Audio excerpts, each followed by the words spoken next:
I've talked a lot about how you mount a Starlink on the van, but I haven't really talked too much about how to power it. Now, it does use a non-negligible amount of power. So what I've done in here, in this compartment, there used to be a big generator.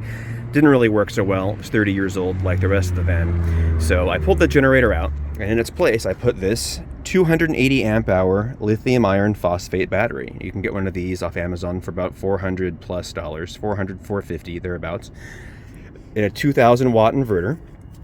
The inverter has a cord coming out of it that goes into a transfer switch over here. Transfer switch is under here, and what that does is it makes the van think it's plugged in whenever that inverter is turned on.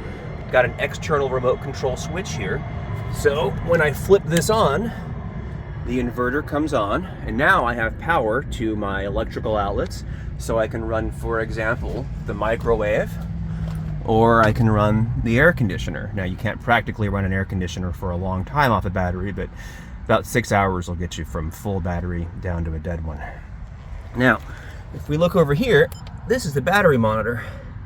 So you can see right now, got a draw of 1.23 amps.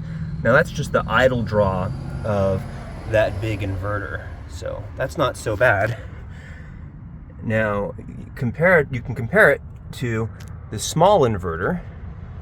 So let's turn the big inverter off. You see the power drops down to 0. And now let's turn the small inverter on. And now you can see that it uses 0.45, about half an amp at idle. So it's a little more efficient to run a small inverter than a big inverter, but it doesn't make that much of a difference. Well, with this system set up, I just simply plug in my Starlink router into this electrical outlet or into this small inverter, and then I run the cord out the window and up to the top of the van. Pretty straightforward. Down here we have a mess of other equipment. This is the battery monitor here. So what happens is all the power, the entire load from the van, runs through this device. It connects to this controller, and that cable goes up to here. And so that tells you all kinds of great information, how you're currently using 0 amps.